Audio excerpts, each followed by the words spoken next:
Kaboom!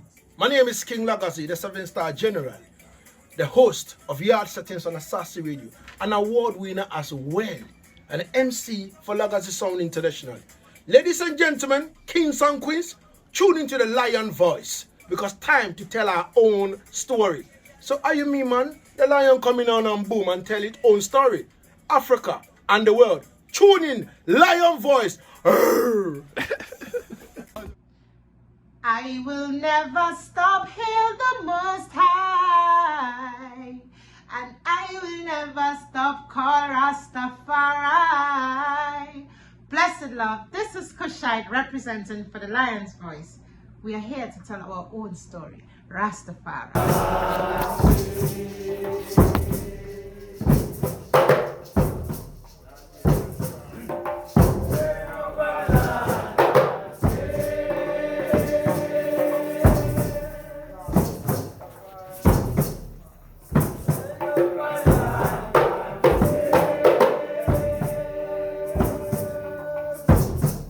Undesirable. I mean, I remember when I grew locks in, I think 76 or so, 77, 78. I was sleeping on the couch at home and my mama cut some of my hair and I had to run. You understand? In high school, the chaplain told my mama to take me to the psychiatric hospital. So we went to the psychiatric hospital and Dr. Rani said and told my mama, your son is okay. In those days, when you sit in the public bus, nobody wants to sit next to you. You understand? Some of the conductors don't even want to take you on the bus. I mean, Dig, you're talking 1983, 84, 85. You're talking like 40 years ago. Today, dreadlocks is fashionable. There's all sorts of saloons and things like that. But those days, we were like outcasts. The year is 1892, and the land of Ethiopia has been experiencing 4 years of terrible famine and drought. They call it the Kikuken, or the evil days. At least 1/3 of the human population and 90% of the cattle have died. The hyenas have feasted on so many carcasses that they have become overweight and barely able to move. Just when the people could take no more of the evil days, a woman named Wasiro Yeshimabe is giving birth in a place called Erjersa Gora. This is her 9th attempt to bring forth new life. Her previous 8 attempts only resulted in death. Will this child live? Thankfully, a healthy baby boy is born. His first cries are drowned by thunder and lightning flashes across the night sky. The heavens open up and torrential rain starts to fall. Ethiopia's drought is over, and the baby boy is given the name Tafari, meaning one to be feared or respected.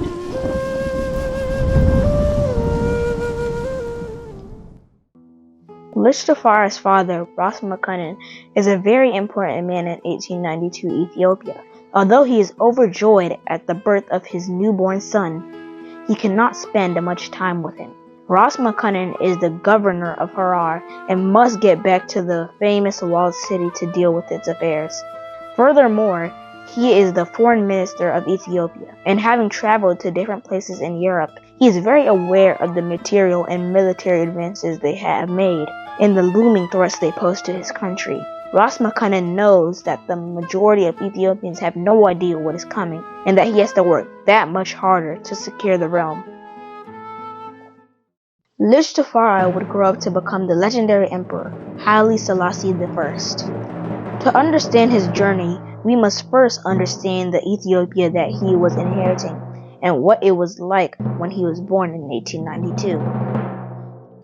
Get your copy of Kwesi Bansu's book, Haile Selassie I, Ethiopia, Volume 1, The Rise of the Priestly Warrior Kings, and increase your knowledge about the history, politics, and culture of Ethiopia in 1892, and how it connects to the rest of African and world history at the time. Haile Selassie I, Ethiopia, Volume 1 is available for purchase at www.bookmanexpress.pub.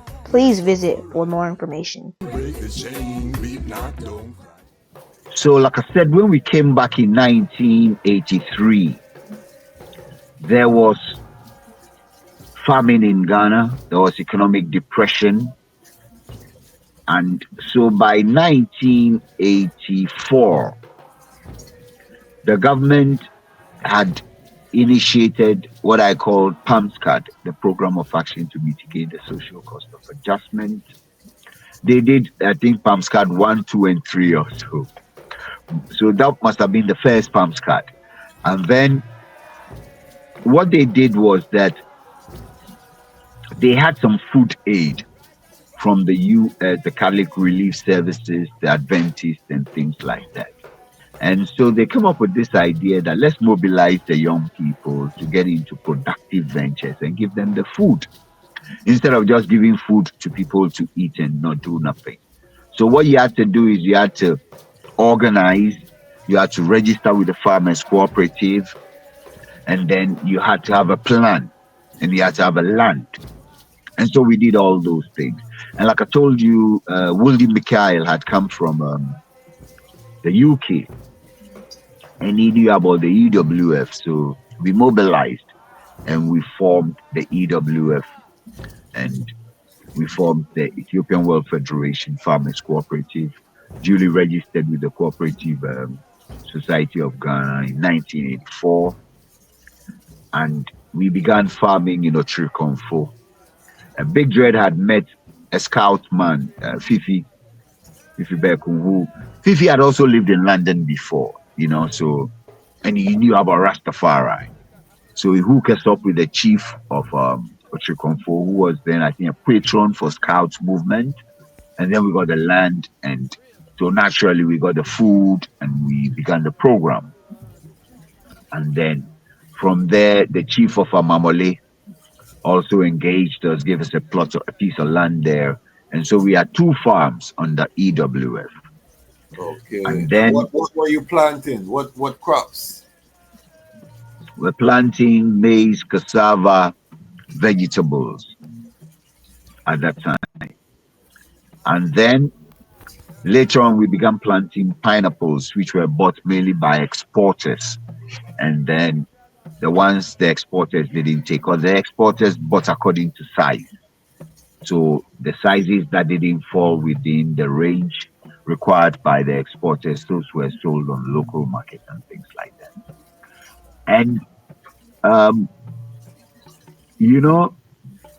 so after a while, we formed the Sons of Zion Farmers Cooperative due to a number of various reasons. One time, little Joe, they were grown-ups, and so I think they couldn't take the style of Big Dread. Big Dread was like Big Dread. Sometimes when we went to farm and everybody's like portion for the work portion for the day. If he felt you didn't finish your work, he could just tell you will get half portion of food. And some of the brothers were like, "This is not your personal food. This is government food they gave us. So you can't unilaterally decide how to ration the food." So those were some of the factors that led to a split. And then we formed the Sons of Zion Farmers Cooperative, which, like I said, had the sound system and the live band and things like that.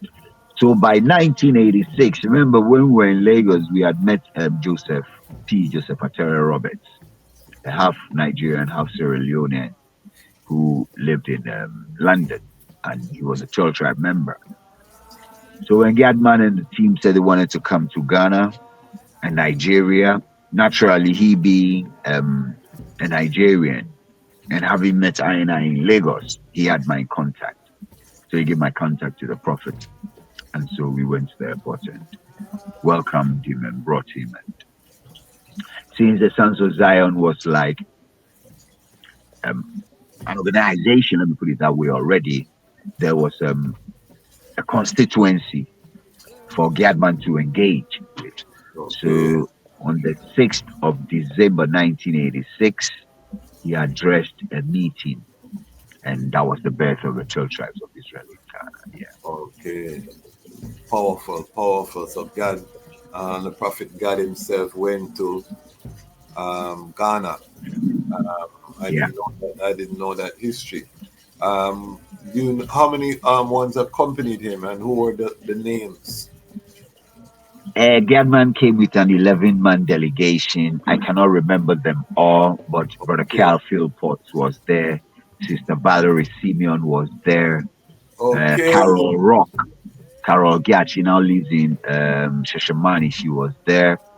Pat Joseph sings with Sidney Salmon in Shashamani now. She was there.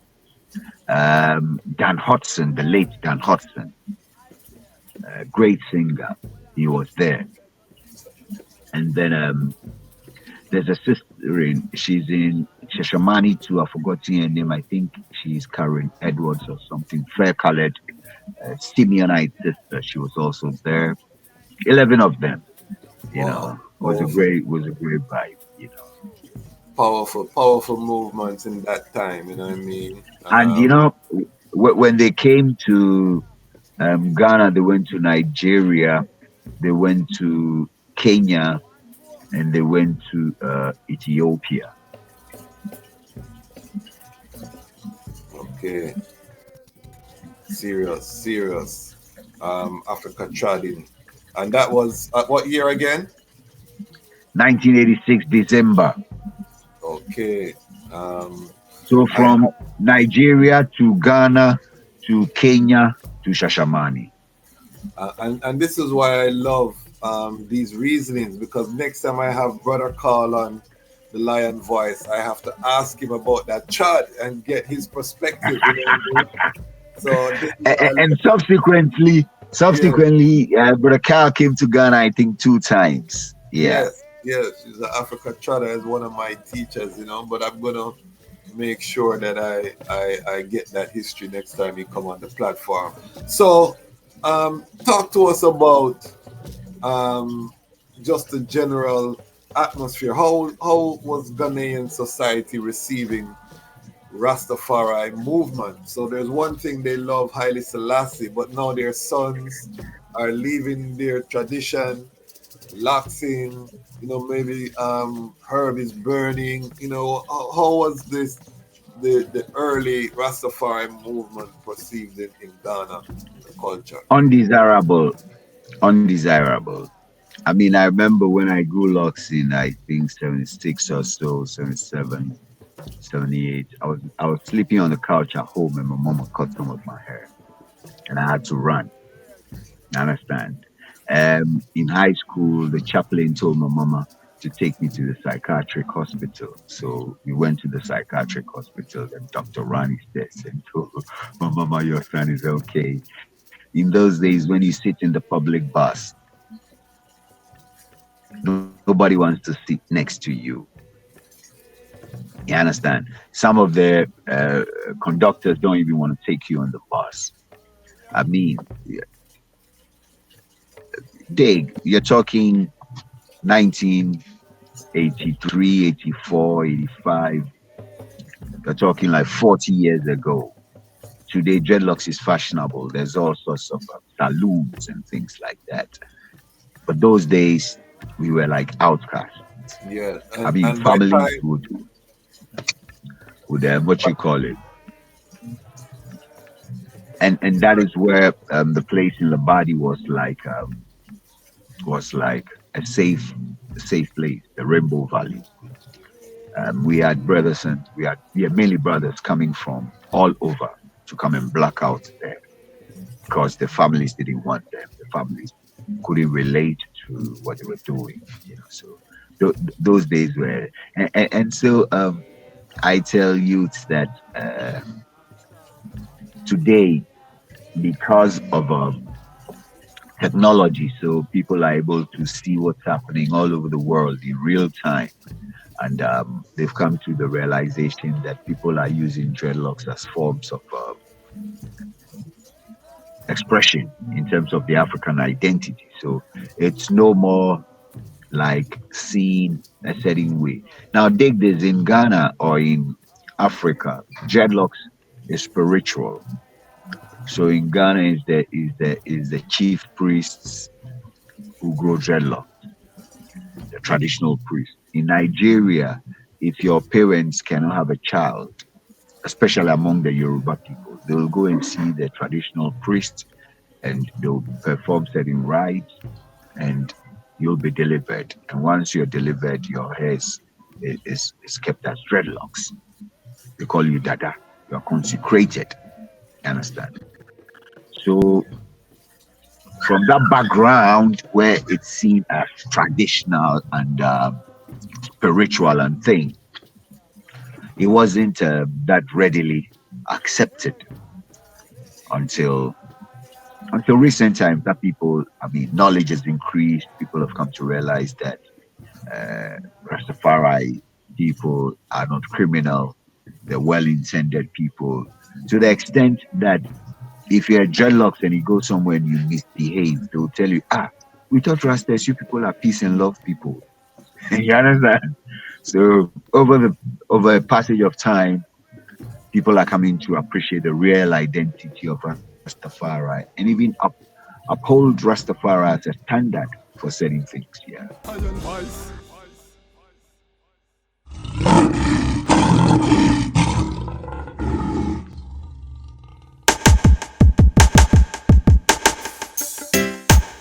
Well, great is the Almighty, and greatly to be praised in the city of Haile Selassie I, the mountain of His holiness. Yeah, from Cape to Cairo, from Timbuktu to the Nile, you know, the whole entire continent. Beautiful for situation, the joy of the whole earth is Mount Zion, from Accra to Addis Ababa. Yes, it's beautiful continent, better control, mama. Very beautiful. From Cape to Cairo, from Timbuktu to the Nile, I smile. From I hear you call Mama Africa. Been so long since I seen Mama. Father of Africa set the law. The lion come and dismantle Babylon flaw. We gonna use solar energy, use sanitation to build the ecology. We utilizing green technology. We hailing Haile Selassie first without apology. And then we build the youth them economy. We dismantle Babylon monopoly. We teach the youth them how to live properly. Tell them make sure them got the title for them property. yes, this beautiful continent, better control, mama.